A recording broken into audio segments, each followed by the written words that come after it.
E o que é Ikigai? Ikigai, para você que está nos assistindo, é uma filosofia japonesa que tem um significado muito profundo, que é pastel de flango! Não é nada disso. Você é um japonês. Meu pai é japonês, minha mãe é baiana. E quando mistura um japonês com baiano, agora você vê o que dá. É um egípcio.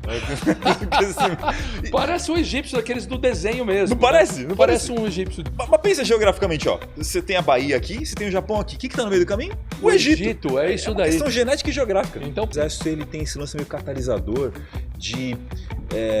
como é muito intenso a experiência lá, ela realça traços da sua personalidade. Oi pessoal, seja muito bem-vinda, muito bem-vindo a mais esse episódio inédito do programa Sucesso à Brasileira. Eu sou o Celso Sberner, apresentador do programa, tenho muito orgulho de ser brasileiro e conheci e continuo conhecendo muita gente de sucesso que faz a diferença. Nosso propósito aqui é ajudar a gerar mais sucesso no país. Como a gente faz isso? A gente vai trazendo pessoas que falam sobre temas diversos, que vêm aqui nos contar suas histórias inspiradoras, nos ensinar, nos dar dicas de sucesso e com isso a gente vai sim gerando um ciclo virtuoso de mais sucesso no nosso país. Queria agradecer a sua audiência, a gente tem tido uma ótima repercussão, obrigado de coração. Se você estiver no YouTube, já deixa o seu like. Se estiver no Spotify, já deixa a sua avaliação. A gente também está nos nossos canais de TV parceiros, na IPTV. Nós estamos também no canal Market TV Vivo, na Vivo TV, na Claro TV. Então, mande sua mensagem, sugira, comente, compartilhe. É muito legal ter a sua participação aqui com a gente. Tem o nosso site também, que é o www.sucessobrasileira.com.br. Lá você vai encontrar todos os nossos convidados por ordem alfabética, por ordem cronológica, por temas. A gente tem mais de 30 temas lá e com episódios vinculados a esses temas para você se inspirar, se divertir e aprender. Hoje eu estou muito feliz, vou trazer uma pessoa que eu conheço há pouco tempo e que deu liga muito rápido. Ele é um palestrante internacional, ele tem uma história muito bacana de vida. Ele foi do exército, ele é campeão de Kung Fu, sei tudo da sua vida. Pesquisei muito sobre sua vida aqui. E ele é um dos melhores e maiores palestrantes do Brasil nesse momento. Ele vai falar que não, porque ele tem uma certa humildade, mas ele é, sem dúvida, eu vi a palestra deles, é muito bacana. E ele fala sobre propósito, ele fala sobre protagonismo, ele fala sobre Ikigai, viver bem e fazer valer a sua vida, fazer você viver de uma forma bacana. É muito legal, não vou me arriscar a falar isso, porque eu estou com um especialista aqui. Eu tenho um prazer muito grande de recebê-lo aqui. Obrigado, Rafael Takei. Grande Rafael Takei, é um prazer ter você aqui, cara. E como sempre aqui, pessoal, a gente vai ter como encontrar Rafael Takei, nosso convidado, nas redes sociais. Eu estava fuçando bastante ontem à noite, tem muita coisa legal, tem muito conteúdo legal no Instagram, no YouTube, tem o Linktree dele, vai para muitos lugares das palestras que ele faz, então... fucei muito e gostei, Rafa. Obrigado. Valeu, irmãozão. Cara, realmente, em relação às redes sociais, cara, eu tenho um acordo bastante desafiador com o pessoal que faz meu social media lá. Uhum. Eu falo, olha, aqui é um espaço em que as pessoas vêm em busca de sabedoria, mas não dá pra gente entregar sabedoria.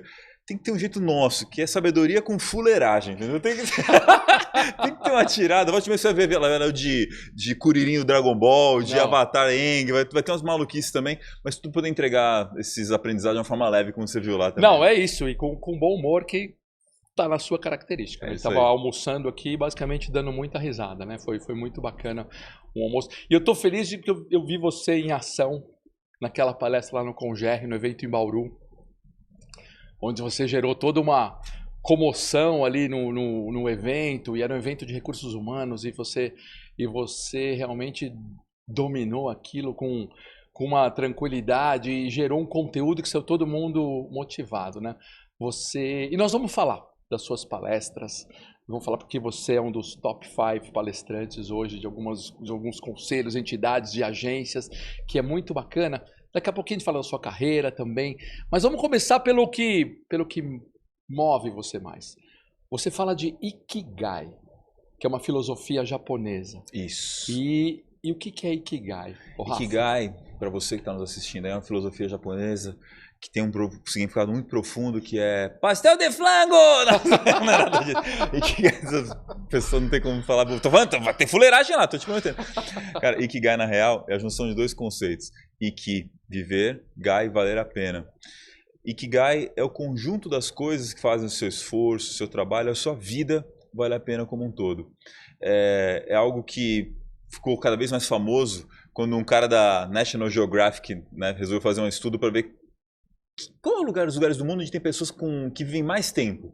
E ele encontrou 5 blue zones, 5 regiões do mundo em que as pessoas viviam de muito, e uma delas era no Japão, Okinawa. A gente sempre tem essa ideia, né, do japonês longevo e tal. E ele perguntava o que faz vocês viverem muito? Era a grande questão de pesquisa dele. E dentre as várias revelações, a que mais saltava aos olhos é que eles falavam que tinham Ikigai. E ele não sabia o que era essa palavra, e que aparecia vez após vez, não era uma palavra comum, né? E aí ele foi entender, junto com os tradutores, que era essa coisa de que essa pessoa vive tanto, vive tão bem, vive com tanta energia, porque ela tem um sentido, uma razão para viver que não abandona ao longo da existência, entende? Então o Ikigai é Iki, viver, gai, valer a pena, entendeu? Uma razão para viver e tal. Viver valendo a pena com razão. Isso. É essa a filosofia. Por isso que tem Okinawa. Okinawa é aquele monte de gente com mais de 100 anos, não é isso? Uma dos lugares dos centenários, assim. Exatamente. Que bacana. Desculpa, você ia falar Okinawa? Não, eu ia comentar, Okinawa fica ao sul do Japão, né? Então é uma região mais quente também e tal, e que tem características muito próprias. Quando a gente pensa em Japão, a gente pensa em Tóquio, tecnologia, não sei o quê. Okinawa já tem essa parada mais tropical, diferente, assim, o jeitão das pessoas mais morenas, pessoas mais altas, então, e pessoas longevas. Isso é uma característica muito forte dessa região. Onde nasceu o Karatê, pra você ter uma ideia, assim, lá no Japão, região de Okinawa. E, enfim, é uma das 5 regiões do mundo em que as pessoas vivem mais, mas não só vivem muito, mas vivem muito bem. E isso chamava a atenção dos pesquisadores e também foi chamando a minha atenção com o passar do tempo. Ikigai, você aplica essa filosofia japonesa ou ajuda a aplicar isso com as pessoas, com as empresas? Como é que você identificou isso, buscou e trouxe para nós? Cara, quem trabalha hoje no mercado de trabalho deve ter notado, a gente é muito jovem, né, Celso? Estamos aí com uns 20 e poucos anos, mas enfim... O oriental não envelhece, né? Então você tem essa vantagem. Eu posso ter qualquer coisa entre 18 e 88, assim, exatamente, ninguém vai saber exatamente. Mas, cara, você vê que mudou muito a perspectiva das pessoas em relação ao trabalho. Você tinha, em gerações anteriores, a visão de trabalho como uma fonte de renda, depois até uma questão de perspectiva de carreira, mas cada vez mais as pessoas tentam encontrar um sentido, ter um trabalho significativo, ter o tal do propósito no trabalho. Muito se atribuía a gerações tipo Z, ou até a Y, mas cada vez mais a gente vê pessoas olhando para o trabalho como algo além, algo que você vai passar tanto tempo da sua vida que tem algum sentido. E aí eu comecei a identificar essa necessidade, ao mesmo tempo essa oportunidade, de ajudar as empresas a fazerem o seu local de trabalho um local mais significativo. De um lado, ajudando líderes nessa jornada de como fazer despertar o engajamento, o brilho no olho, a vontade de fazer acontecer por meio de um propósito compartilhado que a empresa oferece. E do outro também ajudar a pessoa a facilitar essa jornada, sendo alguém que tem uma atitude, né, em direção ao propósito. Então você traz essa filosofia, esse conceito de propósito, de um porquê, e ajuda isso a colocar isso para as pessoas que estão no mercado de trabalho. Pois é, esse foi o meu desafio inicial quando eu comecei a palestrar sobre esse tema. A real é que eu não sou um palestrante de profissional ao longo da minha vida inteira, né? Eu palestro há 25 anos, comecei aos 15 anos de idade, mas eu descobri que existia essa possibilidade de ser um palestrante profissional em 2018, né? E uma coisa que eu já fazia de graça poder viver disso. E o meu desafio naquela ocasião, quando eu pensei em que tema que eu vou falar, com o que eu vou contribuir com as pessoas, é que propósito era uma coisa muito preciosa para mim já naquela ocasião, mas que empresa estava afim naquela época, estamos falando de 15, 16, 17, 18, a investir em propósito, uma coisa abstrata, meio subjetiva. Antes da pandemia, 2018, né? Então não tinha... A pandemia talvez até acelerou algumas coisas. Acelerou porque as pessoas travaram, ficaram em casa, de repente elas se viram sem poder ir para o trabalho, e elas tiveram que pensar por que eu faço o que eu faço e tal. Foi um momento de virada positiva para mim, inclusive em relação à temática, né, do propósito. Mas nessa época prévia já existia um certo interesse, mas não uma vontade de investimento. Então falar sobre Ikigai, sobre propósito, era uma coisa meio que para festa de final de ano, para celebrar o resultado que passou, enfim. E eu comecei a ver que eu precisava trazer para algo concreto, trazer para uma questão de atitude, de comportamento. E eu identifiquei muito claramente que propósito é aquilo que vem por trás de algo que muitas empresas desejavam dos seus colaboradores, que era uma atitude protagonista. É a pessoa que por desejar algo, por querer algo, não fica sentado esperando cair do céu, mas vai lá e se põe nessa jornada, nessa aventura, faz a coisa acontecer. E essa atitude protagonista, primeiro foi grande palestra minha que ganhou o mercado, porque o protagonismo é o propósito em ação. Sem dúvida. Então, tô aprendendo com você aqui. Então, primeiro a gente fala de Ikigai, né, que é viver bem com intensidade. Sim. Aí você chega a falar que, tá bom, propósito, aquilo que a gente acorda de manhã com uma direção de para onde a gente quer ir. Então, não, tem um propósito Exato. nessa história. Mas para isso vai te levar para um protagonismo, né?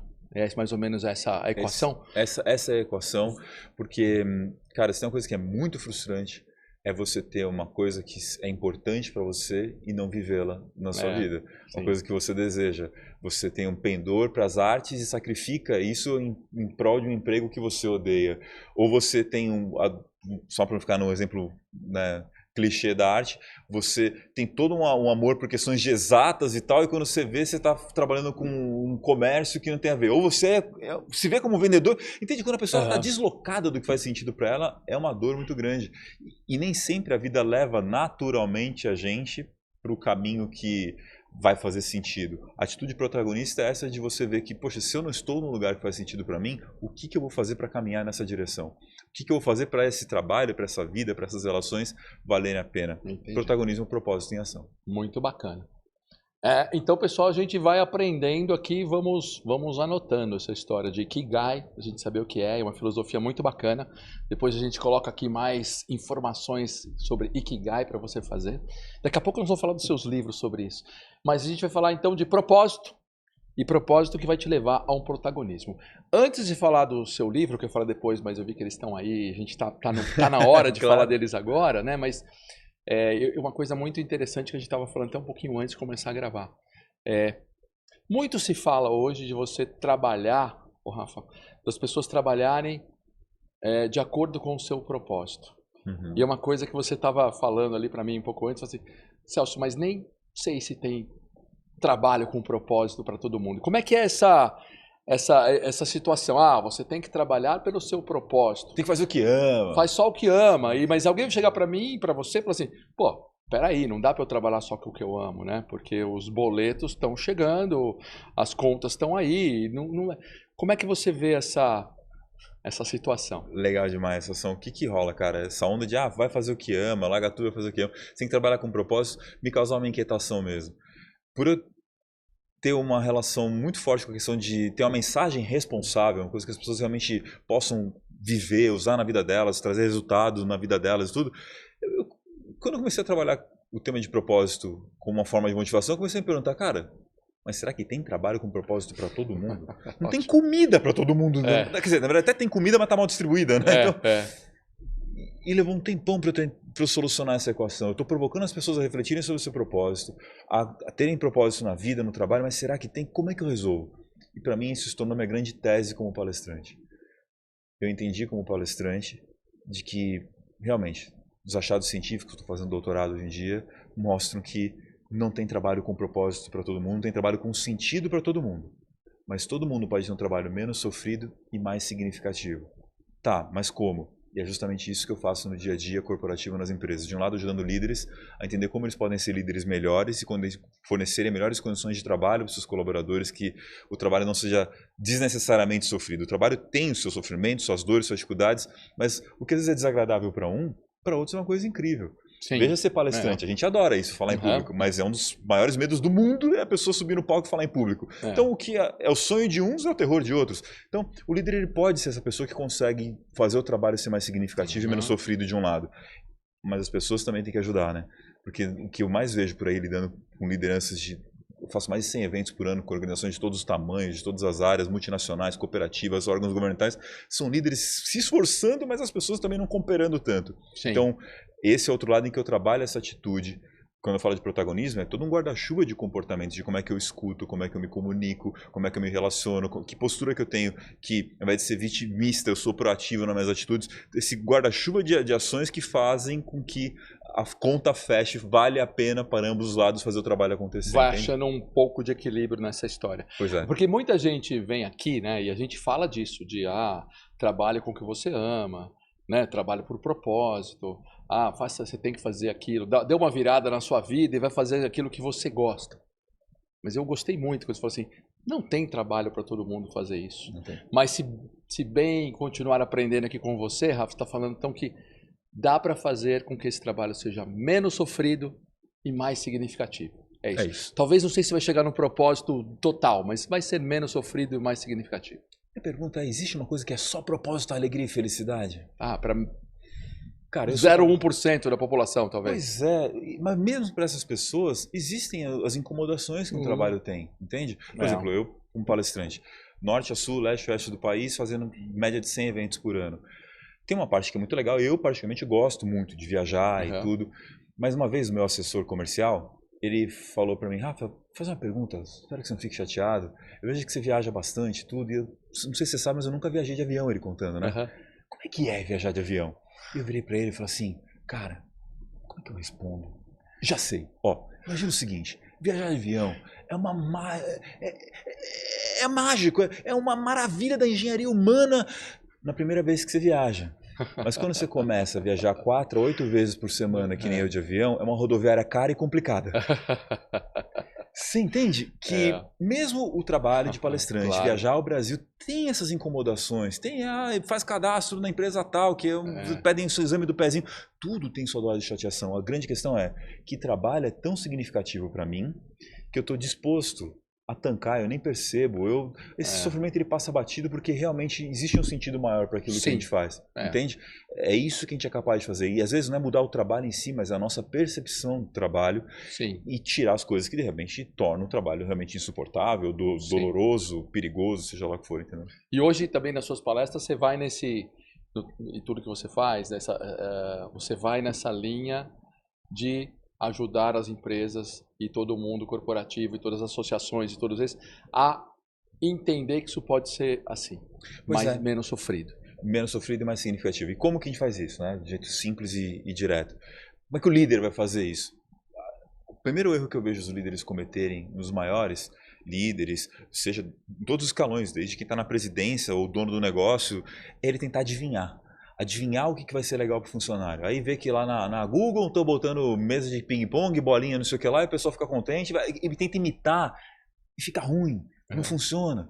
Mas por que funciona lá e não funciona para mim? Porque você está tentando vir top-down e está tentando descobrir, adivinhar. Você não tem que adivinhar, você tem que descobrir. E são duas coisas diferentes.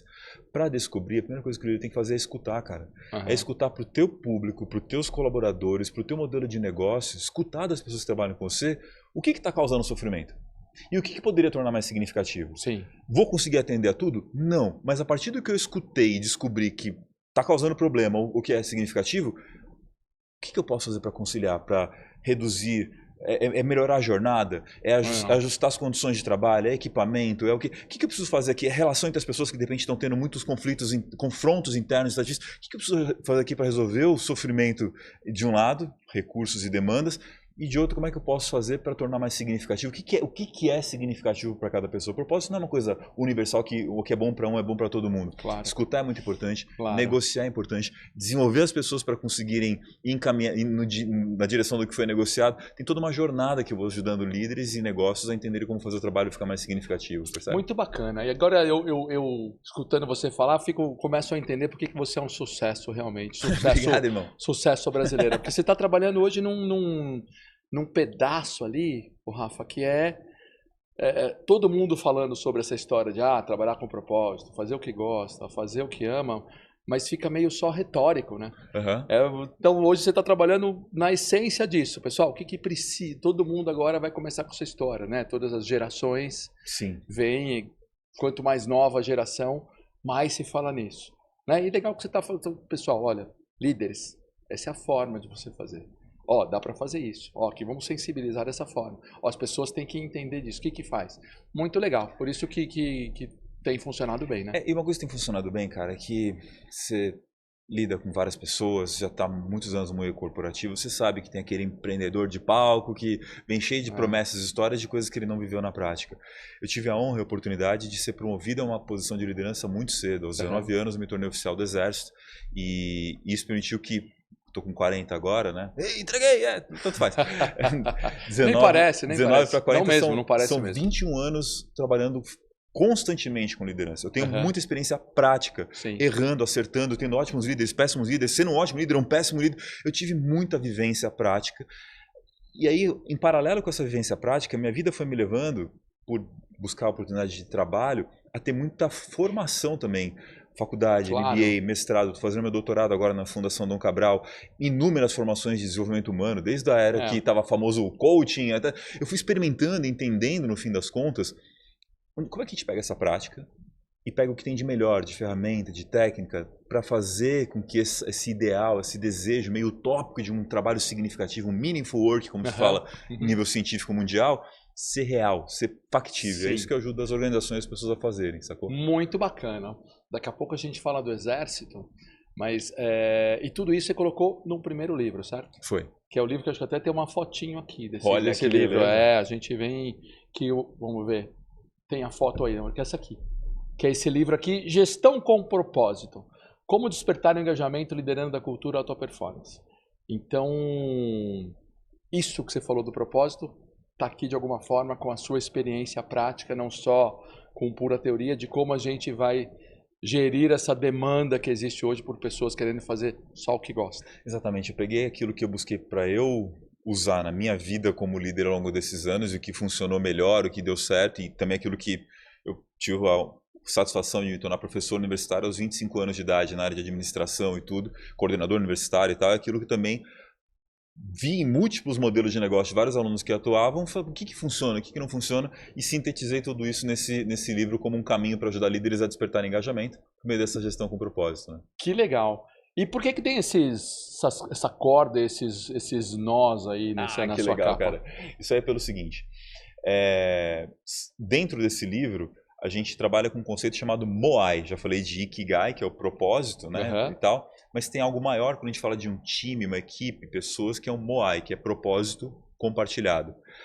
A tradução literal de Moai, que é uma palavra do dialeto de Okinawa, nem é do Japão como um todo, é a corda que mantém os barcos unidos em meio às tempestades. Ah, que legal, Moai. Moai. Porque tem Moai do Chile, né, que aqueles estátuas, não. Moai em Okinawa tem esse significado de a corda que mantém os barcos unidos no meio das tempestades. Por que esse conceito é importante? Okinawa, em sua tradição, era um lugar em que as pessoas vivem da pesca. E para um pescador, se perder o barco, perdeu a vida, o meio de sustento dele. Qual que é a corda que mantém esses barcos unidos quando vem as tempestades? Qual é a corda que mantém o seu time unido nas várias tempestades que eles enfrentam?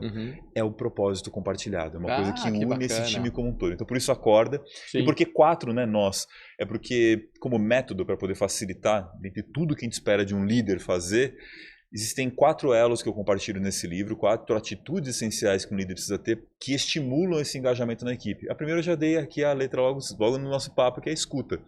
E aí as pessoas falam, o líder tem que escutar, o líder tem que... Mas como faz esse raio dessa escuta e que funcione, que não seja um papo de terapia, que é muito importante, mas um líder não é capacitado para isso? Sim. Como fazer para que o líder consiga ter uma escuta? Aí, o primeiro elo é essa escuta, o segundo é a negociação, e assim vão indo. São 4 elos ao todo, a gente pode bater um papo aqui ao longo do nosso encontro, em que cada um desses elos permitem que o líder desperte propósito. E no fim ele também dá uma ideia de um sol, né? Se você ver assim, as cordas elas estão abrindo ali. Caramba, isso foi uma arte maravilhosa feita do meu irmão César, cara. Ele tem uma empresa de design ele mandou muito na bem. B9, ele mandou. Trouxe o Moai, a corda, trouxe os 4 nós ali que tem os conceitos. E o quase deixei ele maluco, porque eu encho o saco dele com as artes, mas ele deu certo. Ficou lindo. Irmão melhor ainda, né? Melhor ainda, porque ele é mais velho, ele me bate também se eu encho muito o saco. Foi serviço remunerado do seu irmão, mais ou menos? Sempre remunerado, cara. Assim, desculpa, esse aqui, ele escolheu dar de presente. Mas eu sempre remunerei pra ficar justo entre nós. Por medo. É porque, né? Eu sou caçulinha da galera. Né? Meus irmãos são 10, 12, 15 anos mais velhos que eu. Então. Muito bacana. Esse livro tá lá, a gente acha ele em qualquer lugar para comprar. Sim, você acha ele na Amazon, né? Principalmente. Você acha no meu Instagram, se entrar lá, o pessoal na minha rede, né? @RafaelTakei, que nem tá ali em cima, né? Rafael com F Takei. No Instagram tem aquele link da bio. Clicou ali, você vai ter. Já vou deixar pra galera que tá assistindo a gente um presente.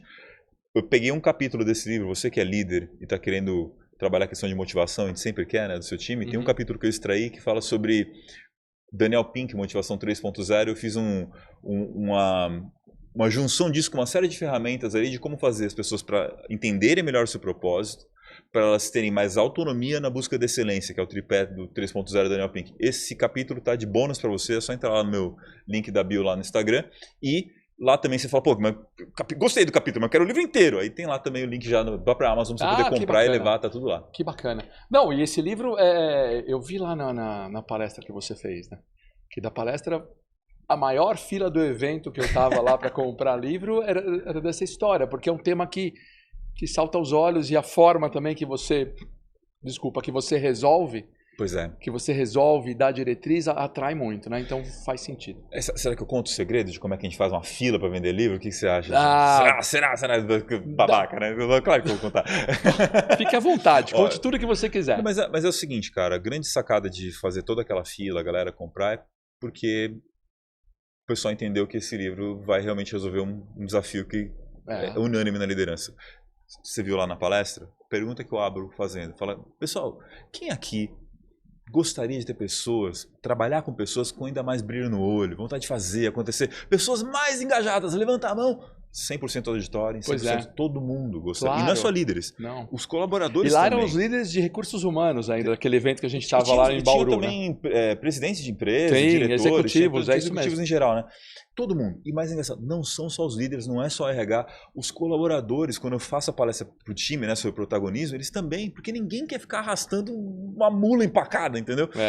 Então, todo mundo quer. Agora, como fazer isso? E a palestra ela mostra essa jornada, na palestra eu apresento, né, os elos do engajamento, e já faço algumas ferramentas práticas, bem interativo, vivencial ali com a galera, mas principalmente eles percebem que, poxa, legal, peguei a visão, mas eu quero me aprofundar mais. E esse desejo de aprofundar mais é que acaba fazendo o pessoal ir lá e comprar. Então, super recomendado aqui. Obrigado. Na verdade, gerou muito legal. Fora uma outra sacada que você deve ter notado também, Celção, que eu não faço promessa milagrosa nesse sentido e nem pago de super-herói. Esse livro ele não vem só de grandes sacadas e acertos, ele vem de um monte de erros que eu precisei cometer, dores que eu passei, momentos de alto desengajamento da minha parte, de trabalho, vida sem sentido, que eu fui encontrando soluções para mim e para os meus ali, que eu traduzi aqui. Então, esse papo bem autêntico com a galera, de não ficar pagando de, eu sei tudo, manjo tudo, mas eu encontrei algumas coisas que vão te ajudar bastante, faz esse sucesso aí quando a gente vai apresentar as palestras. Sensacional. E tô vendo que do Gestão com Propósito saiu um segundo livro. Esse eu não achei foto que eu nem sabia. Isso é surpresa para mim. Aqui temos novidades, não é? Temos coisas novas aqui. Cara, pensa, que a gente já até deu uma adiantada aqui com a galera. Se eu vou lá, você é empresário, você atuou em posição de liderança também por muitos anos, e eu vou lá e te dou o beabá para você, te ajudo no beabá para você dar um upgrade no engajamento. Cara, a próxima coisa que o líder me pergunta é, pô, adorei, Rafa, e vou fazer a minha parte. Mas tem como você ajudar também o meu time a ter uma atitude melhor? Porque eu falo, eu repito, mas tem comportamentos deles que eu gostaria que eles tivessem e tal.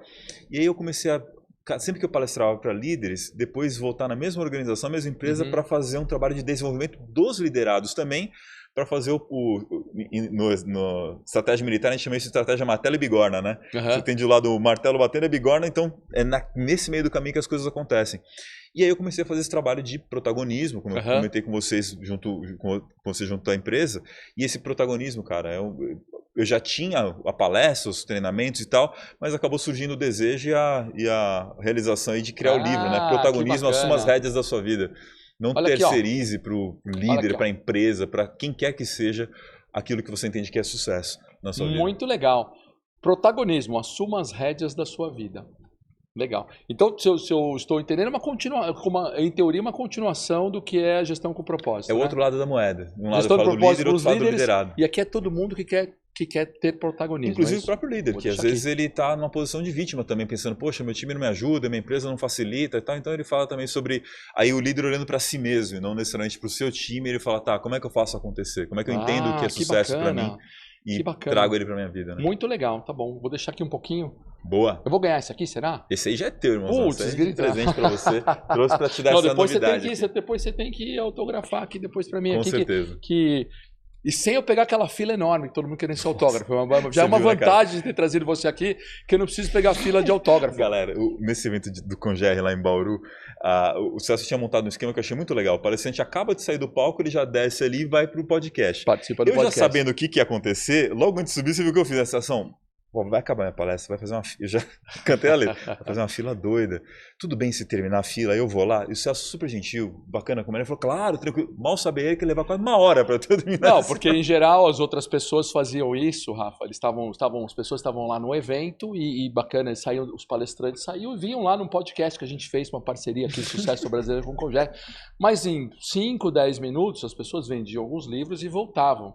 Era 1 hora e não chegava o meu entrevistado lá naquela fila. O cara tá penteando o cabelo? O que ele tá fazendo?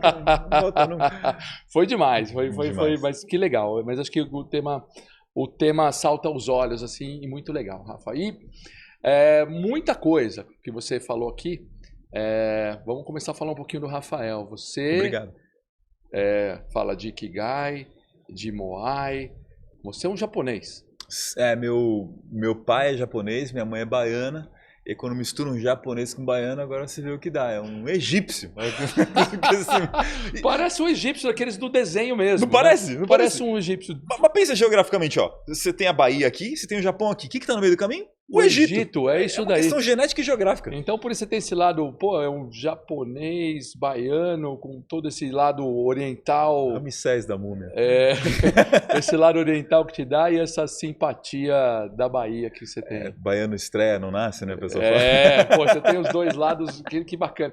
E fala um pouquinho do Exército, porque eu vi lá você, 19 anos, era oficial do Exército.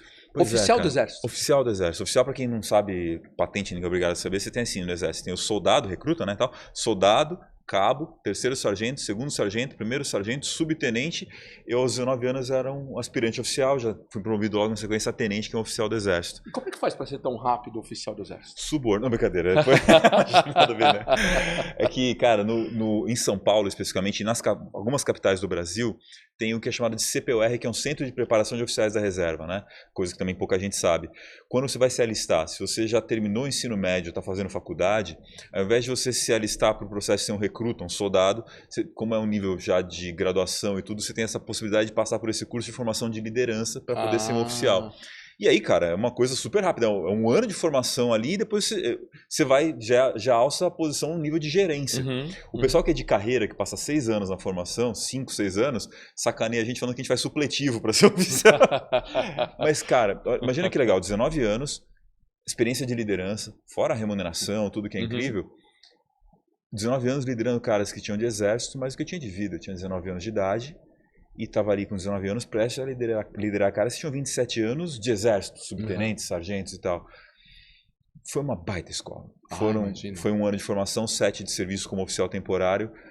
Irmão, se tinha lugar para eu acertar, para eu errar, para eu aprender, para eu observar ótimos, péssimos líderes, foi naquela primeira experiência que mudou de uma vez por todas assim, minha vida dali em diante. Eu nem sou um militarista, o cara que fala todo mundo tem que servir, nada disso. Mas assim...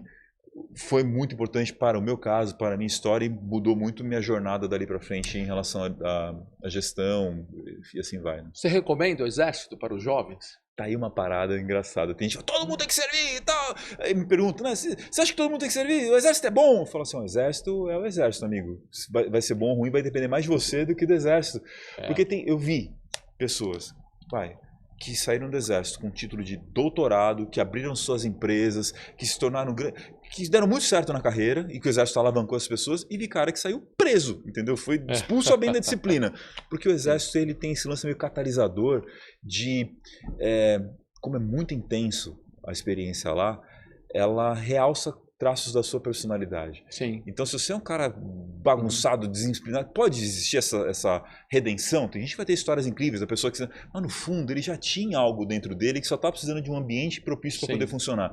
Agora, para o cara que tem um caráter meio duvidoso, ali vai jogar você ladeira abaixo rapidamente também. Entendi. Entendeu? Então, eu diria, avalie bem, veja se você tem perfil para coisa que pode dar certo ou errado de forma muito intensa. Tem gente que não, tem gente que sim. Você recomenda alguém trabalhar em TI? Para todo mundo? Não todo mundo. Mas em geral eu recomendo, porque existe uma demanda alta. Então, sempre que eu tô aqui, eu falo assim, olha, se tiver jovens pensando o que vai fazer, se tiver alguma aptidão se gostar de tecnologia, alguma aptidão de lógica, matemática, ou curtir tecnologia, vai estudar e vai trabalhar com tecnologia. Então, eu vou dar uma sacaneada agora, Celso. Por favor. Porque assim, coincidentemente, acho que a gente chegou a bater esse papo lá no Congerre, eu comecei na área de TI. Né? Meu primeiro trabalho remunerado foi na área de TI. Eu primeiro fazia a parte de helpdesk, né? Consertar os computadores, manutenção, e depois fui para programação. E depois da minha experiência de 2 anos trabalhando em TI, foi uma experiência tão tensa, tão pesada, que eu resolvi trocar para uma coisa mais leve, mais light. O Exército. Pois então, Entendi. Exército, eu vou relaxar agora no Exército. E passei 8 anos no Exército. Então, assim, você vê que o Exército deu certo pra mim, o TI nem tanto. Pra gente, você fez uma carreira inteira em TI, não sei como é que... Você percebe? Acho que é muito... Aí, de novo, vem a questão do propósito e do protagonismo. Claro. Não tem uma receita universal do que vai ser legal pra todo mundo. Mas, com certeza, pensar. O TI me ensinou coisas que eu levo pela vida inteira, como o Exército também ensinou. E TI depende do quê, né? Como eu tava te falando, eu comecei numa empresa onde eu era o trainee. E trainee era um esquema onde eu trabalhava numa multinacional de trainee, um esquema quase militar. Desde a forma de se vestir, de educar, de aprender, de tudo. Tá? Então tinha um pouco disso. Que eu acho que para jovens é bom isso. É bom. Disciplina. Hierarquia. E brasileiro, a gente precisa disso. Né? A gente precisa disso em todos os... para todos os nossos crescimentos, em todas as áreas, a gente precisa disso. Então, recomendo o TI. Você recomenda o Exército. Mas se quiser fazer outra coisa, faça outra coisa, fique à vontade, mas se dedique a isso. E aí você também, do Exército, antes de... Como é que o cara do Exército... Daqui a pouquinho eu vou chegar nisso, mas você também é bicampeão brasileiro de Kung Fu. Então... Não achei foto. Puxa, precisava... Não achei, elas não estão nas redes sociais. Isso aí na palestra tem, né? O pessoal até agora escondendo. parece anterior a IA, né? O pessoal não tinha, mas o pessoal me vê lá nas fotos lá do Kung Fu, acha que é IA que foi feito aquilo, porque tô com cabelo ainda na época, foi na minha adolescência. Mas bicampeão brasileiro. Pois é. Não é também só... Não foi lá, né, só brincar, né? O lance foi o seguinte, Sansão, você era bom com esporte, assim, você se dava bem de futebol. Futebol, beleza. Alguns amigos vão assistir e vão falar que não, mas eu vou me autodeclarar um cara que joga razoavelmente bem futebol. Eu gosto, né? Se os outros gostam que eu jogo, são outros 500. Né? Então, eu não era o cara muito bom com esporte, assim, futebol, era o último a ser chamado. Quando eu era chamado é porque eu era da resenha, os caras iam com a minha cara, não porque eu sabia jogar bem. Mas quando eu comecei a treinar artes marciais, irmão, parecia que eu tinha nascido para aquilo. Parecia que eu tinha nascido para aquilo, né? Sei. E aí eu comecei a adorar, assim, a chance de fazer aquilo que eu vi meus heróis, né? Bruce Lee, Jet Li, como é que era? Jackie Chan. Eu cresci assistindo filmes de luta e de repente eu me vi sendo capaz de fazer aquelas paradas, assalto mortal, E, cara, eu fiquei empolgado. Aí meu mestre, na época... Eu lembro de até hoje, assim, eu me destacando na academia, ele me puxou para uma conversa e falou as seguintes palavras, irmão. Pequeno gafanhoto... Não, eles não falam na vida real, brasileiro, mestre, né? O mestre virou para mim e falou assim, Takei, o treino é muito legal e tal, mas treino é treino, jogo é jogo. Você quer realmente se tornar um campeão, aprender a arte marcial, você precisa ir para um campeonato. Vamos pro campeonato? Na hora eu fiquei super empolgado, assim, movido a desafio e tudo. Falei, vamos lá, campeonato, tal, parecia o Chaves, né? A gente ia e treinava, e tal. Mas com o tempo foi caindo na ficha que uma coisa era treinar com meus coleguinhas, meus amiguinhos de academia e tal. Outra é ir para um campeonato onde alguém ia querer amassar a minha cara. Né? Porrada então, mesmo. Porrada comendo solto. Foi aí que eu comecei a treinar com muito mais afinco. Era uma rotina alucinada, assim. Era... de manhã na escola, né, fazia técnico em informática, chamava informática, né, que hoje é TI, né, mas muito bonito de falar. Saía de lá, pegava a bicicleta, rodava 11 quilômetros do centro da cidade, morava no Ipiranga, e até o Jabaquara, onde ficava a academia. A academia ficava em cima de uma casa de forró, eu lembro até hoje. Treinava a tarde toda, quando eu terminava o treino, ao invés de voltar para casa, eu ficava na casa do meu primo, que morava ali perto, de algum amigo, fazendo lição de casa, matando tempo. Voltava para treinar à noite, treinei a semana inteira, meses a fio. Sabe qual foi o resultado depois de todo esse treino, cara? Tomei uma surra. Não foi? Eu ia falar que você foi o campeão, não. A gente sempre espera isso, né? Como se fosse um filme de sessão da tarde. A vida não é assim, né, irmão? Não. A gente quebra a cara muitas vezes até pegar Primeira vez, então não foi bom. Cara, a primeira vez foi difícil. E aí eu vi que, realmente, se eu quisesse me tornar esse campeão, se eu quisesse, eu precisaria vencer o que, nesse livro, depois eu batizei de vilões contra o protagonismo, né? Aqueles vilões como, por exemplo, o vitimismo, botar a culpa nos outros, na situação, o juiz, o campeonato. Cara, não adianta você olhar, isso são questões que são dadas para você. A vida faz coisas com você que você não controla. Perfeito. O que você faz a partir do que a vida faz com você? Sim. Aí isso começa a ter a atitude do protagonismo. Então, hoje, obviamente, em formato de palestra, eu traduzo aquilo que eu precisei aprender muito novinho nessa jornada que, como você já contou, me levou depois a me tornar bicampeão brasileiro de Kung Fu, ganhar, né, os campeonatos. Que legal, que legal. Então foi bom, depois da primeira surra, então, aí no segundo já ganhou. Eu já vou dar um spoiler aqui da palestra, então, porque esse é o desfecho ali da palestra quando eu dou uma brincada com o público, porque no segundo campeonato eu tive que treinar pra caramba pra criar, né, coragem, competência para me inscrever. E resolvi dessa vez jogar mais leve, né? Me inscrevi no campeonato menorzinho, regionalzinho, campeonato regional. E conquistei a primeira medalha de prata. Pô, legal. Sensacional. Esse campeonato regional me deu acesso ao campeonato paulista, onde aí conquistei 2 medalhas de prata. Olha isso, era o prata. Pois é, aí prata, uma vez mais, me deu acesso ao campeonato brasileiro. Onde eu conquistei mais uma medalha de quê? De prata. Pô, você não confia em mim, né, bicho? O cara, o Rubinho do Kung Fu, só fica em segundo lugar. E foi, cara, de prata de novo. Prata. Pô, você ia bem, perdia sempre na final. Então, pensa nisso, que tem a galera que tenta ser muito amigável e botar a gente pra cima e falar assim, pô, mas tem que levar, o segundo lugar também é pódio, tem que valorizar. Mas pensa justamente nisso, pra cada segundo lugar que eu tomei, eu apanhei do cara que ficou tomei a maior surra possível que eu podia tomar. É verdade, do campeão, perdia de todos os campeões. Era tenso, cara. E aí o que aconteceu no final das contas é que foi nessa jornada de vai, apanha, volta, não sei o que eu me tornei bicampeão brasileiro de Kung Fu. Porque apesar de ser segundo lugar, o caramba 4, a gente vai conseguindo cavar as oportunidades. Maravilha, parabéns. Aí na palestra eu conto bonitinho, aparece foto. Pra vocês verem aqui, tem medalha essa história? Claro. Tem as medalhas. Você traz a medalha. Pô, você vai ter mandado as fotos. Medalha é bacana, essa medalha a gente sabia. Na palestra eu mostro lá, né? E assim, vamos lá. Já vou também entregar. Vamos entregar tudo aqui. Fique à vontade. Quando eu falo sobre essa história de Kung Fu na palestra sobre protagonismo, o grande desfecho é falar, tá, entretém, é uma resenha, a história é divertida, eu conto ela. Mas fica claro que não é uma história sobre artes marciais, né, irmão? Eu brinco que desde os 30 anos eu já não treino mais Kung Fu, porque eu descobri que eu tenho um negócio chamado joelho, que não dá mais pra ficar dando aquelas piruetas. Mas isso se tornou uma atitude de ter muita clareza de que você não controla tudo que a vida faz com você. Na verdade, você controla muito pouco. Sim. Você não controla o que a vida faz com você, mas você controla o que você faz do que a vida faz com você. E o protagonismo, o pouco controle que a gente pode ter para conseguir ter uma vida mais significativa, menos sofrida, é justamente a partir dessa atitude que a gente toma, das decisões, de como a gente joga com as cartas que a vida nos dá, nesse grande campeonato chamado vida. E isso é ser protagonista. Sem dúvida. Pô, que legal, verdade. E como você falou, né, com as suas histórias de vida na prática, né? Falando isso não só na teoria. Agora, e como é que você se tornou um palestrante desde os 15 anos de idade? Porque eu estava vendo lá, são 25 anos de palestra. Cara. 25 anos de palco. E como é que começou aos 15? Por quê? Porque tá bom, você estava lá antes de ser oficial do exército e adolescente fazendo Kung Fu, de repente assim, vou fazer uma palestra. Aos 15 anos eu nem consigo pensar, 15 anos eu jogava bola na rua. Tô tirando catota do nariz, sei lá, tentando pegar as minhas. Então, eu estava tentando fazer tudo isso aí também, mas o que aconteceu é que, fazendo técnico em informática, eu comecei a precisar fazer estágio para me formar, né, no técnico, era um critério, uma obrigação. Eu falei, putz, preciso conseguir estágio e tal, e comecei a bater na porta das empresas. E eu mandava currículo, passei uns 6 meses batendo na porta das empresas, e nenhuma empresa me contratava porque faltava experiência. Pô, mas experiência estagiária é um negócio bem incoerente, mas as empresas pedem. Essa é o paradigma do jovem estagiário. Pede currículo com experiência e ele nunca trabalhou em nada, né? Que é o que? É o CEO Júnior, né? Que eu tenho que falar inglês. Então eu passei 6 meses batendo na porta das empresas, não conseguia. E nisso que eu tava nessa correria, um brother meu, Lourenço, ligou pra mim e falou assim, Rafa, vamos fazer trabalho voluntário? Eu falei, pô, claro, eu tô procurando trabalho mesmo. Como é que funciona isso aí? Tô precisando de... Quanto é que paga? Ele falou, não, burro, trabalho voluntário é de graça. Eu falei, burro? Você que é burro, quem trabalha de graça?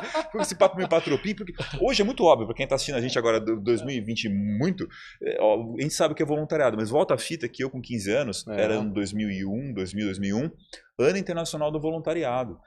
Estava se popularizando esse conceito de fazer trabalho. Já existia, claro, não foi de 2000 que inventaram, mas não era uma coisa tão popular e tão difundida. Então existia uma ONG, naquela ocasião, meu amigo viu que eu estava viajando, falou, cara, tem uma ONG que faz uma palestra muito legal, Centro de Voluntariado de São Paulo, para ensinar as pessoas o que é trabalho voluntário, para ajudar as pessoas a pensarem em algumas possibilidades. É uma palestra que dizem que é muito... Vamos lá assistir? Não tinha nada para fazer, eu fui lá assistir a palestra. Celção, que palestra maravilhosa. É mesmo? Sabe por quê, cara? Porque saiu do clichê que a gente espera de uma palestra como essa, que vai falar, você vai transformar o mundo, você vai salvar os animaizinhos, que fala sobre os outros, que é muito importante, mas é meio óbvio. Essa palestra ela mostrava como a gente se transforma quando a gente tem essa atitude voluntária, essa atitude solidária. A palestra chamava-se Voluntariado e Transformação Social. Eu fiquei tão emocionado com a palestra que eu falei, tá aí, eu quero ser voluntário nesse centro aí, eu vou, na época técnico de informática, eu vou ser assistente de palestra. Então o que eu faço? Eu imprimo ali a etiquetinha com o nome da galera, eu faço o certificado, né? Na época os certificados eram em papel e tudo, né? E coffee break. Eu fiquei lá, jovenzinho, 15 anos, fazendo esse trabalho voluntário. Nisso eu assisti 1, 2, 10, 100, muitas palestras. Um dia a coordenadora de voluntários virou para mim e falou assim, Rafa, você tá aí com a gente e tal, você não quer virar palestrante? Eu tinha 15, 16 anos.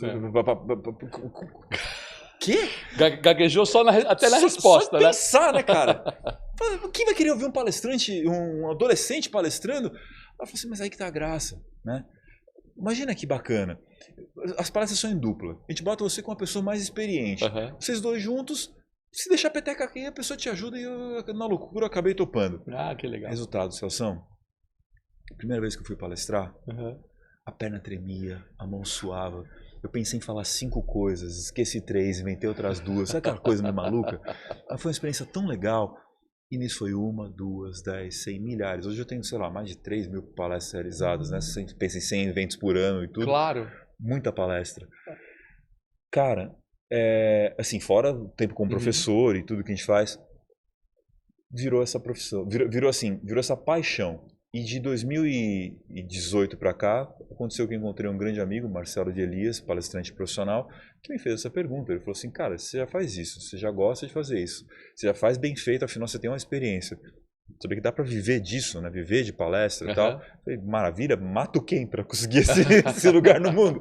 E aí eu vi que eu tinha que me matar de trabalhar e de construir um negócio chamado palestra. E é o que eu venho fazendo desde 2021. Eu passei a viver só de palestra e hoje tenho um posicionamento bem legal aí no mercado. Super bom, porque aqui você é o Top 5 CBTD, não é isso? Isso. TD não, CBDT. Não. CBTD é Congresso Brasileiro de Treinamento e Desenvolvimento. É o maior congresso de treinamento e desenvolvimento da América Latina. Né?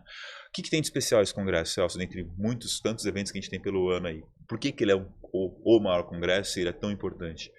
É porque no CBTD não rola panelinha, nem conchave, nem vou chamar só meus amigos. Não. CBTD, ninguém é convidado a ir palestrar nas plenárias.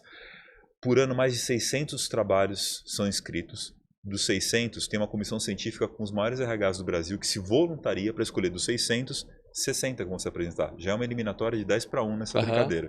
Então, triagem pesada. E depois dessa triagem tão pesada, eu tive a honra, ao me apresentar, nos vários anos que eu me apresentei no CBTD, de ser eleito pelo público que assistiu na palestra como o top 5, né? Eles fazem uma eleição, eles têm todo um zelo para não mexer com os egos dos palestrantes de falar quem é o primeiro, o segundo, o terceiro, a gente não sabe. Então tem uma eleição e aí eles pegam os 5 mais bem votados e dão essa premiação de top 5. Eleição pública, não é uma coisa que os amigos só votaram em você. Quem tá na plateia. Quem tá na plateia, que acabou de assistir, NPS, bicho. Você sabe que NPS é bravo, né? Pra quem não conhece o sistema de nota, se dá de 0 a 10, qual a chance de você indicar essa palestra para alguma pessoa? Cara, se você der 8, 9 ou 10, conta positivo, né? Se você der 6, 7, neutro. Dali para baixo, qualquer coisa tira ponto. Então tem um NPS de 98, 99% num evento com plateia de treinamento, desenvolvimento qualificado, é um negócio... Por isso que eu falei, né? Com esse público TD, né? Que existe muito forte, que é treinamento e desenvolvimento, é o público, né? É o público. Porque é o público que está...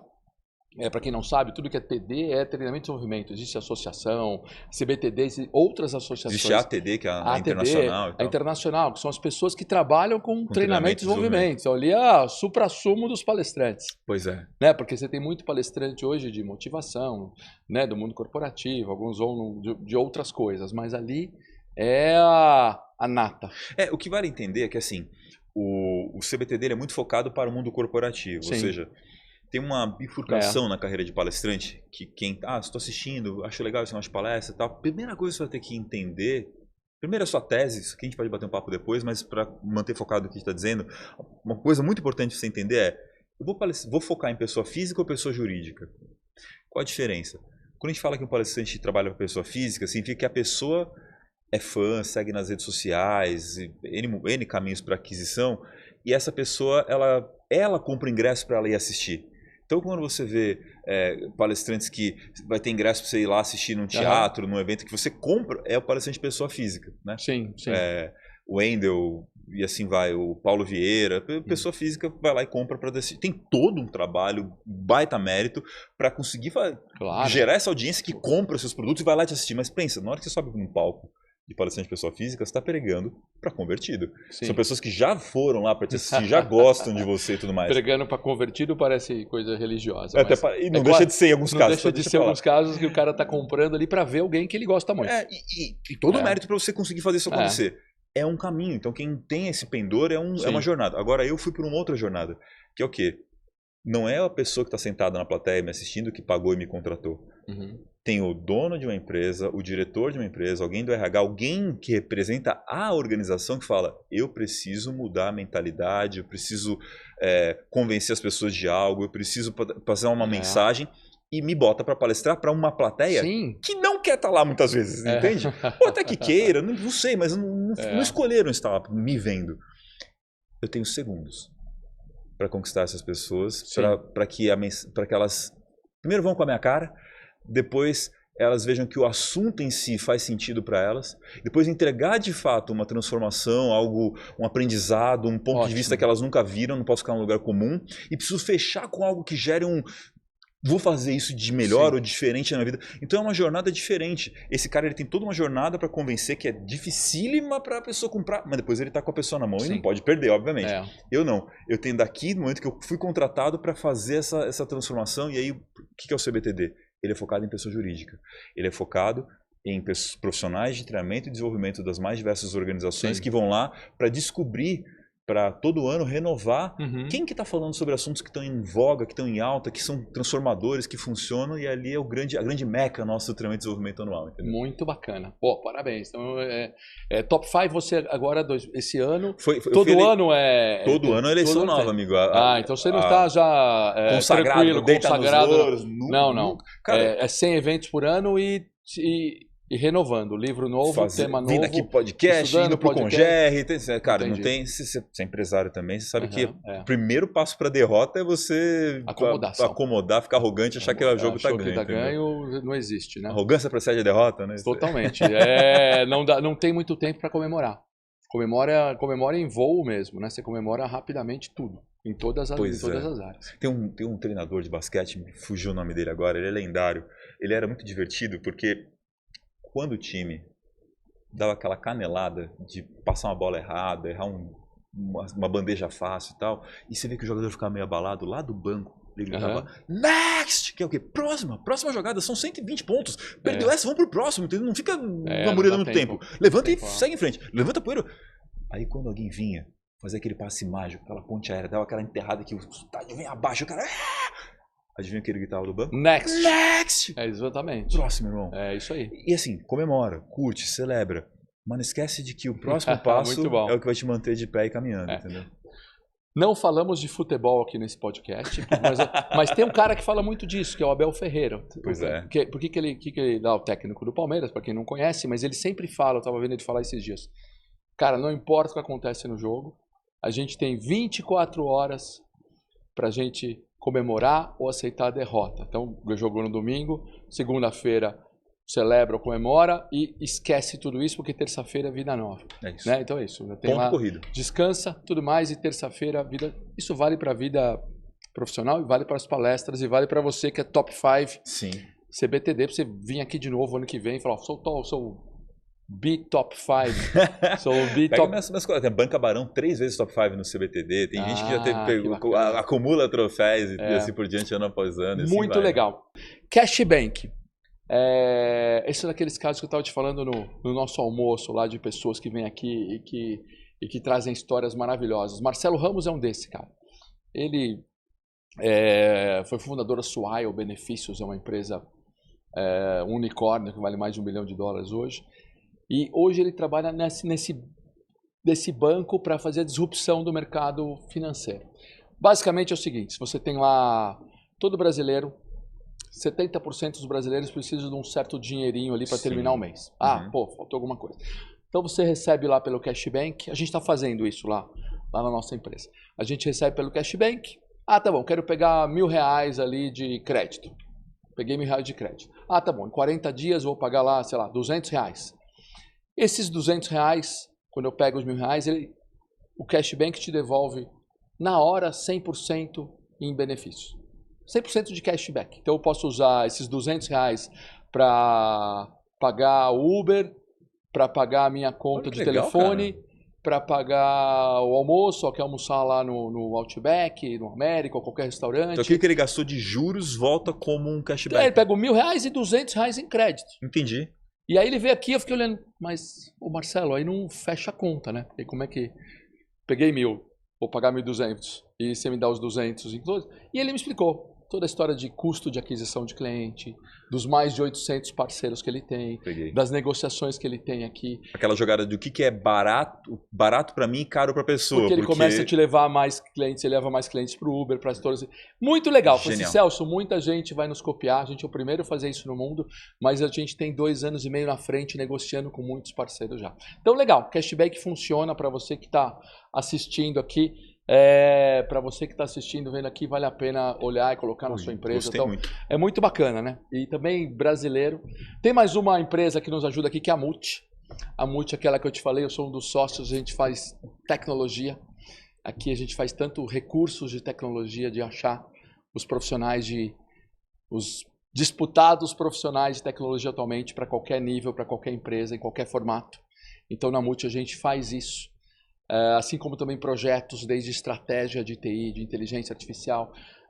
Sou apaixonado por tecnologia e todo mundo que vem aqui, quando a gente fala de tecnologia, a gente está num momento incrível de revolução tecnológica do mundo. Eu estava falando com um amigo aqui, o Cláudio Nodeira, executivo de tecnologia, um guru de tecnologia que eu conheço há muitos anos. E ele está falando assim, eu não sei onde estaremos daqui a 5 anos. Sim. A gente não sabe onde vai estar em tecnologia. Porque há 20 anos a gente sabia onde estaria nos próximos 5 anos, a gente sabia o que ia acontecer. Agora não dá para saber. Então a gente vive essa revolução tecnológica, a gente ajuda as empresas a se encontrarem melhor nessa estratégia de tecnologia, a pensar como o que tem de extrair de melhor. Então, nossa, isso aqui... Você sabe, né? Empresa desde familiar, multinacional, cooperativa, você tem uma dor que é universal, que eu passo com meus contratantes, normalmente são as pessoas de RH que, em paralelo, tem recrutamento e seleção. É como tá difícil conseguir gente qualificada e comprometida da área de TI. E assim, a sazonalidade. Se puder oferecer esse suporte para a galera e vou te falar um número, Rafa. O Brasil forma perto de 60 mil profissionais por ano em tecnologia da informação, que é pouco. E a demanda hoje é de 150 mil profissionais de tecnologia por ano. Disputadíssimo. Disputado e difícil. E mais ainda, com a tecnologia em ebulição, né? Porque se esse cara ainda não se atualizar, ele está fora do mercado. Né? Então, tá bom, usar a inteligência artificial hoje já não é uma novidade, nice to have. Base, o cara consegue fazer isso para ter produtividade. Começa a fazer essa história. E eu não falo essa tecnologia de usar o chat GPT e fazer algumas perguntas. Não. É a essência da coisa. Você combinar várias IAs. Agentes. É você ter agentes. É você usar isso no desenvolvimento de novos agentes. Né? Como você acelera esse trabalho. Então é um momento... Cara, bacana e ebulição. E pega a conexão entre nossos temas. Tá disputadíssimo, dificílimo com esse cara, tem que pagar peso de ouro pelos bons profissionais que tal. Aí você pega esse cara e bota num trabalho que não faz sentido, ou que um projeto que está furado. Então, é uma solução completa que você está trazendo nesse sentido, porque você ajuda a que os projetos também façam esse cara querer continuar, consiga performar e se aproveite bem essa mão de obra que você está pagando tão caro e tendo tanta dificuldade de achar. Né? Não é fácil, a gente faz isso lá na Multi. Mais uma empresa que também nos apoia aqui, que é a Cynix. A Cynix faz esses painéis de LED, projetos de todos os tamanhos, para centro de controle, aqui no shopping, aqueles painéis, aquelas salas imersivas. Você vê aquela sala que tem LED no teto, LED nas paredes, LED no chão, você clica lá, praia, E você tem a sensação que está numa praia naquela sua sala imersiva para negócios, para A casa. tela Então, dessa até eu fico bonito, hein? fica bonito. Acho que eu forcei um pouco, mas talvez. Fica melhor, fica melhor. Fica Vamos menos dizer. feio. Você fica melhor. E eles fazem isso aqui, na Para verdade, centro de controle também. para centro de controle. Não é pura tecnologia brasileira, mas eles têm lá 4 empresas parceiras. Tudo que é possível com tecnologia brasileira e projetos complexos, Irado. eles fazem muito bacana. Sinex Luiz Alexandre é também um parceiraço nosso aqui, sempre no Sucesso Brasileira. Mais um caso. São telas cada vez maiores de LED, né? São. Ele fala com muita tranquilidade. Não, vamos colocar uma tela de 14 por 3. Falou, oi? Não, a gente coloca uma tela Você de... lembra quando a gente sonhava em ter uma televisão de 20 polegadas? Então... Pois é. E como palestrante tem mais uma nesse caso, cara. Como isso revolucionou dos últimos 5 anos pra cá, que eu tô vivendo só de palestra mesmo, né? Eu trabalhava com outras coisas em paralelo antes. Antes era um parto, porque a gente ia fazer palestra e era aquele negócio, será que vai ter uma parede legal para projetar o data show, lembra? Que era aquele Lembro. Aí bate no data, aí não pega a parede direito. Ah, não, a gente tem uma tela, é ótimo, mas você vê a iluminação terrível, claro, não pega, ninguém vê nada. Ninguém vê nada, você faz aquele slide lindo, ninguém vê coisa nenhuma.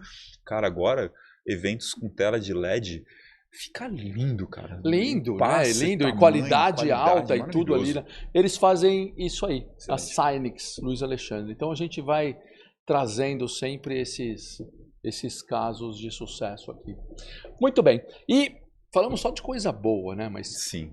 Mas Rafael tá aqui. Qual o momento mais difícil da sua vida? Posso falar 2 com... Quantos você quiser.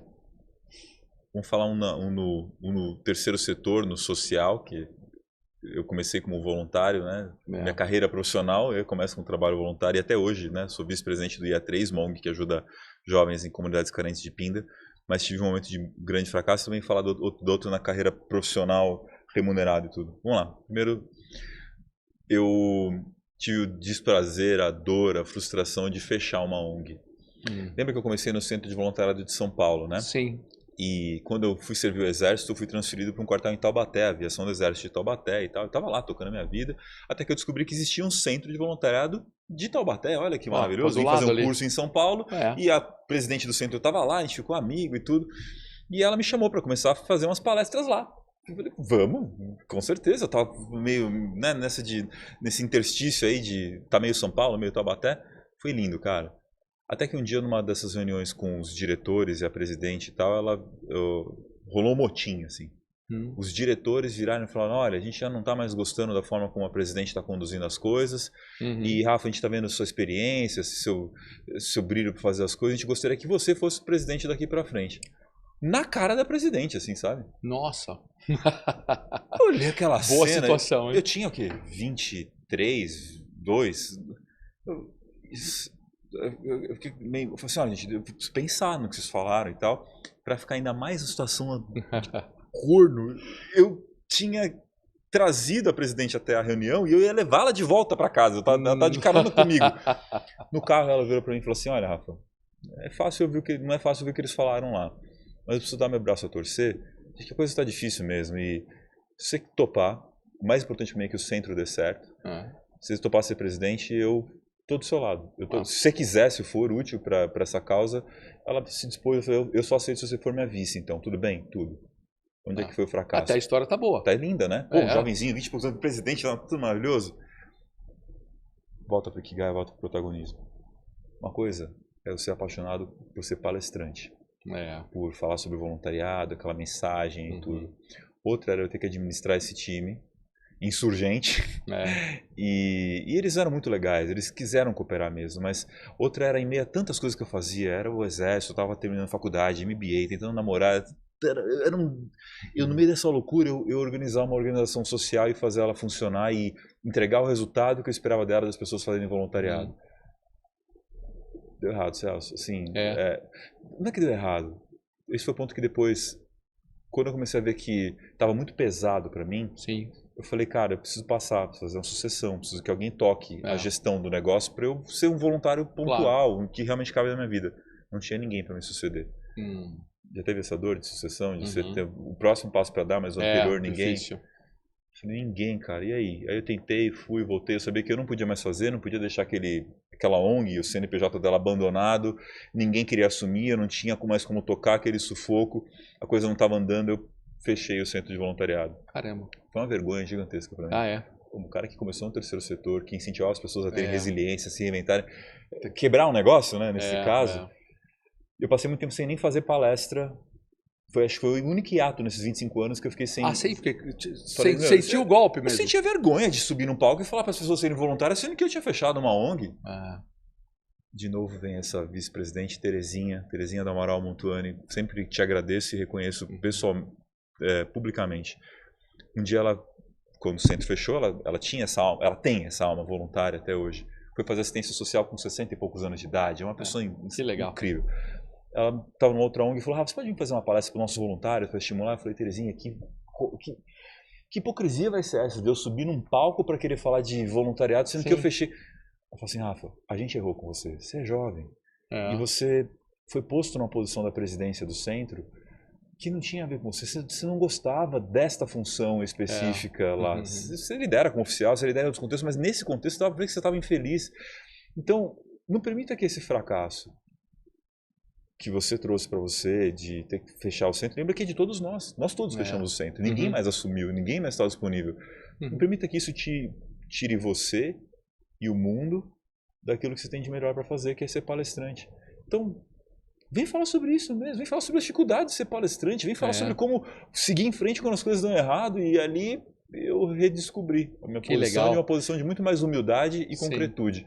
Então foi uma dor que eu carreguei. Às vezes a gente tem que sofrer um pouco isso para sentir.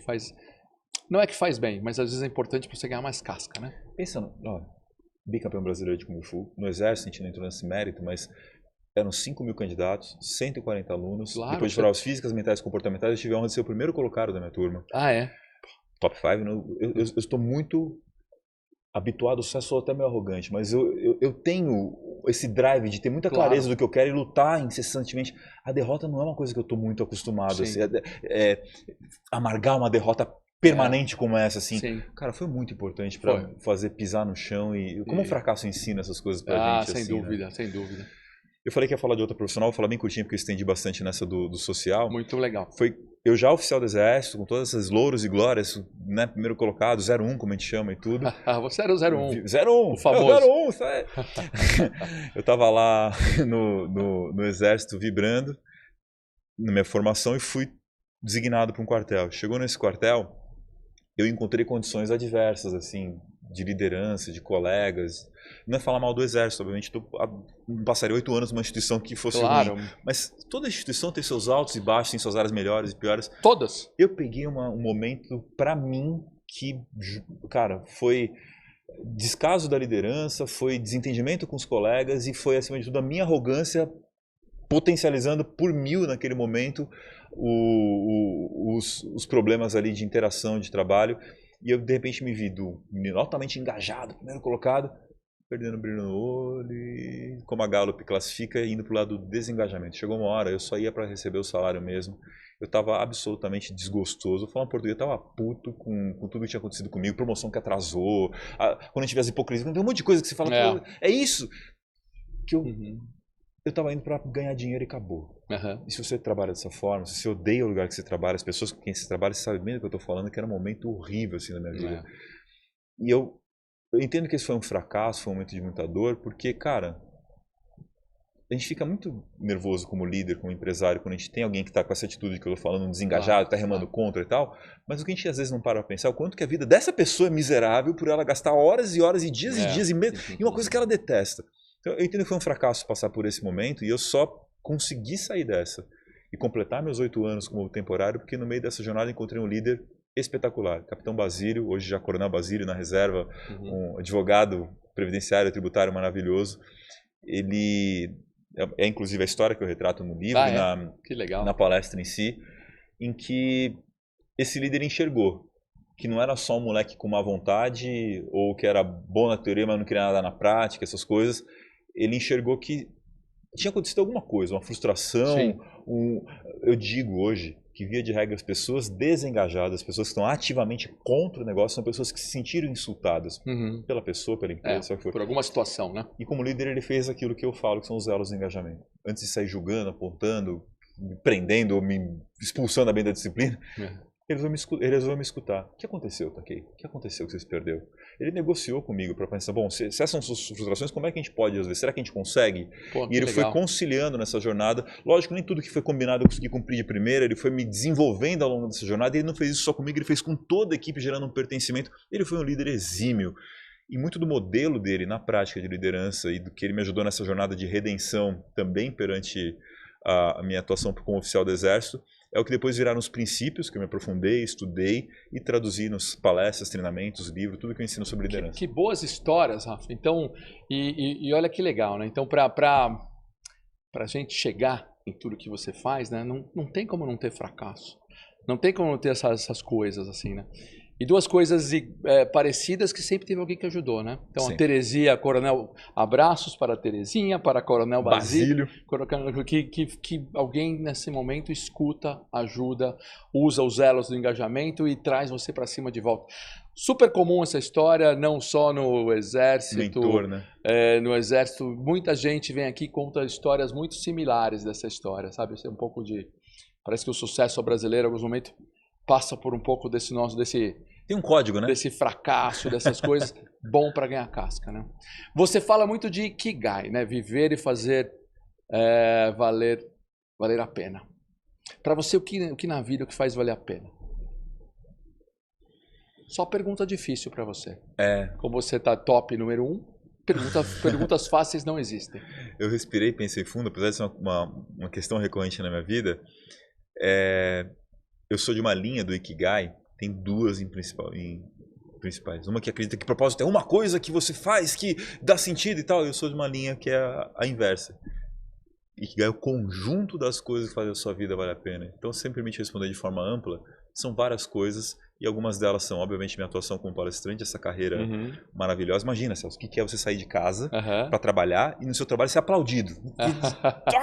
Que incrível! Tipo, vida de artista, né? O dia que eu te conheci, você me falou isso. Não é incrível? É incrível. Aí você não só é aplaudido, mas as pessoas falam, você transformou isso na minha vida e fazem depoimentos lindos e maravilhoso.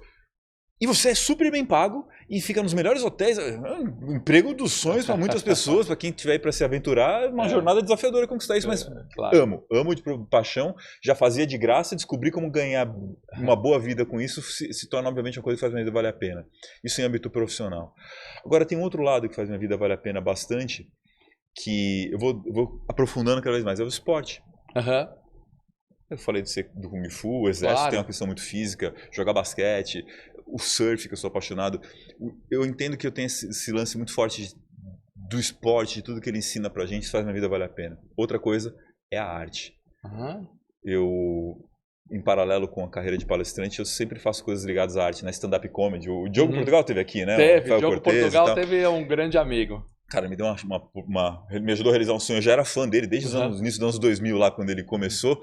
E aí eu tive a honra de me apresentar no stand-up comedy, fazendo open mic pro Diogo, por 2 vezes ainda, ele é super generoso. Então, tem esse lance do humor, tem o teatro que eu tenho feito agora com o pessoal do Impro Clube também, improviso. Tá fazendo teatro de improviso, né? Que Já legal, fiz teatro na Macunaíma ano passado, lá para entender o teatro e tal. Falei.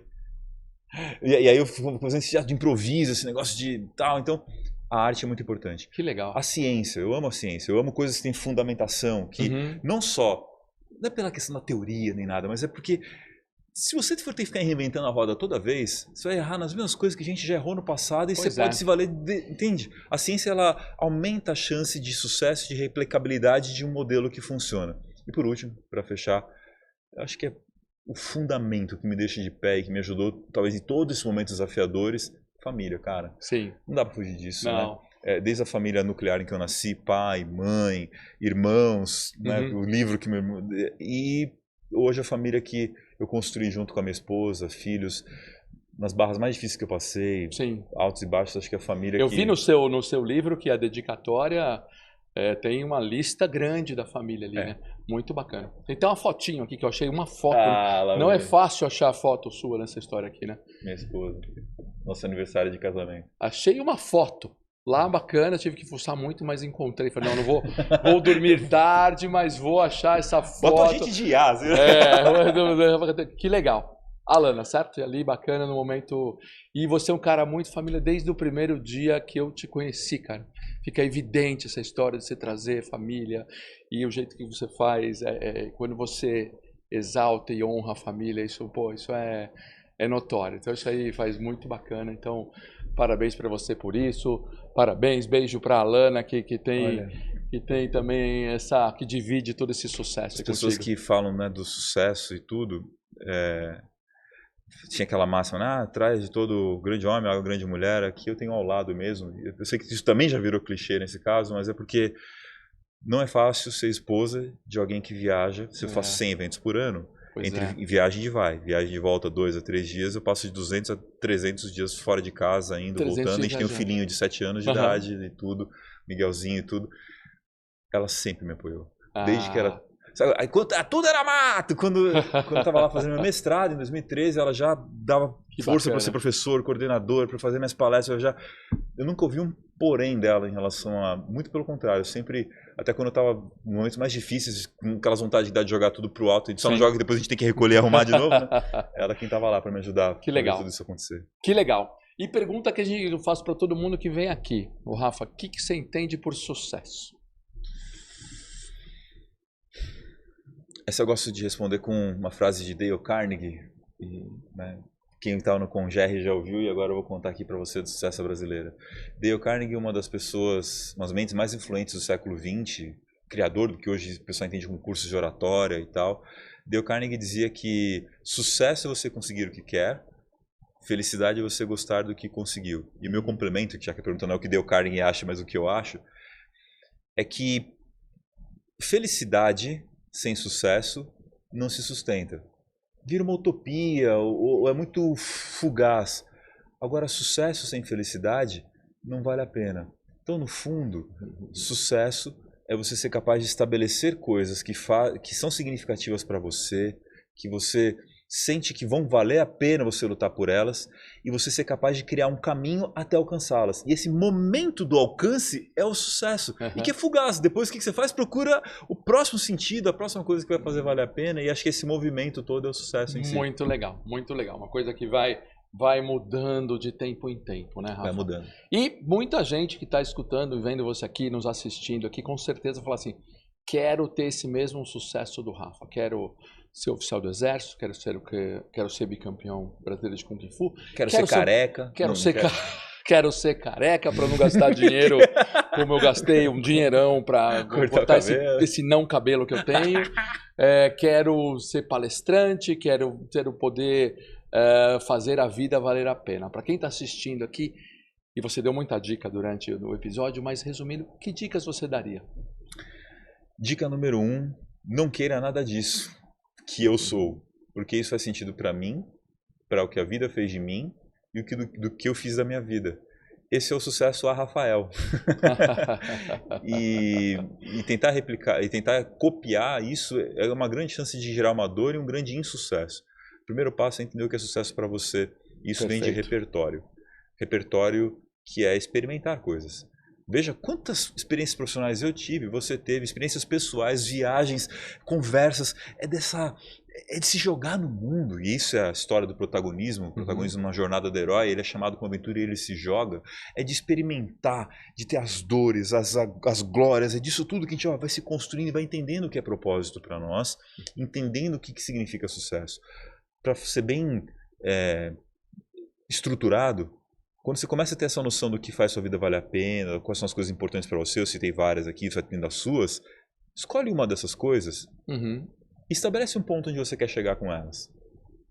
Dá um exemplo, eu jogo basquete. Eu quero, no basquete, me tornar alguém que consegue enterrar. Chutando aqui, com 40 anos de idade, foi meio ousado, né? Não fiz isso até hoje, vou fazer com 40. Mas se eu quero isso, onde eu estou, onde é que eu preciso chegar? E aí é isso que você precisa ter, um raciocínio estruturado. Eu olhar e falar, bom, tá, se eu eu tenho algum impeditivo definitivo? Não, não tem. Então o que eu tenho que fazer? Eu vou ter que treinar o joelho, vou ter que treinar a perna, vou ter que fazer isso, vou ter que fazer aquilo, vou me juntar no time, vou me juntar no clube. Quando você começa a juntar essas peças, você começa a construir a escada que te leva até esse sucesso. A grande dica que eu dou é essa: descubra o que é sucesso para você e construa a sua escada que leva ao seu sucesso. Muito bacana. Descubra o que é para você e vai construindo essa escada a ponto até chegar. Então, o cara é muito estruturado, né? Porque essa é uma resposta de planejamento, de estrutura. Muito bacana. De análise de sistemas que a gente fazia. Quase isso. O japonês é um cara de tecnologia da informação. Pode não querer, mas você tem isso no sangue. Você é dos nossos aqui de TI.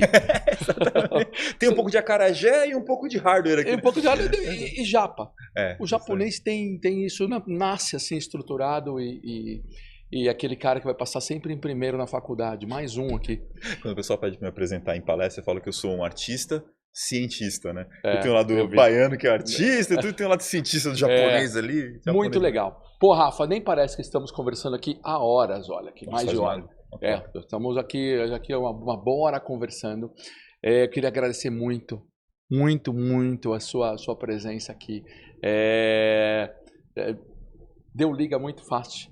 Né? Nossos poucos encontros são significativos, que sejam os primeiros de vários. É bom ter você por perto, você é um cara muito generoso, você é um generoso ao nos ajudar, a comentar sobre o podcast, sobre palestras, sobre a vida, sobre tudo. Então, e queria deixar sempre as portas abertas para você estar aqui no Sucesso Brasileira, sempre, cara. Ô, irmãozão, obrigado mesmo, e eu quero retribuir esse agradecimento, não só por mim, que me sinto grato de ter a oportunidade de aqui bater um papo com você, mas por esse papel importante, esse Moai importante que você criou, esse propósito compartilhado em torno do sucesso brasileiro. Eu compartilho com você de que é triste demais você olhar para um Brasil com as pessoas, o potencial que tem, e a gente ficar com essa síndrome de vira-lata e ficar falando mal. Não que a gente tenha que viver uma ufania de falar, mas poxa, a gente precisa ter um caminho estruturado para fazer as pessoas e esse país se tornar o que é, e entendo que a missão que o Sucesso Brasileiro traz é fundamental. E fecho aqui minha participação com vocês e tudo dizendo que é o seguinte: você falou que eu sou um cara muito família, e minha família vai além das fronteiras de sangue. Existe um princípio japonês que se chama Ichariba Chode. Trate a todos como irmãos desde a primeira vez. Quando eu te chamo de irmãozão e você vê que eu tenho esse trato, é porque eu crio o máximo de laços fraternais possíveis com cada pessoa que eu encontro. Irmãos e irmãs, é assim que eu vejo as pessoas e que eu gosto de criar vínculos. Então, esse vínculo familiar é precioso demais. Sensacional e muito perceptível, cara. Você é um super sucesso brasileira, um brother daqueles assim. Cachorro caramelo verdadeiro. Muito obrigado, Rafa. Muito obrigado mesmo. Assim, que vamos fazer mais coisas juntos, tá? Prepare-se aí pra gente estar. Você tá sempre por perto do Sucesso Brasileira. Valeu. Só bora. Pessoal, é isso. Falei que esse é daqueles episódios que vale a pena voltar e assistir de novo. Tem muita lição. Essa última agora que você falou, do tratar todo como os irmãos, eu vou anotar de novo, vou aprender isso aqui. Obrigado por ter ficado até aqui. Assista de novo o episódio, compartilhe, comente. Nos vemos em breve. Valeu, galera.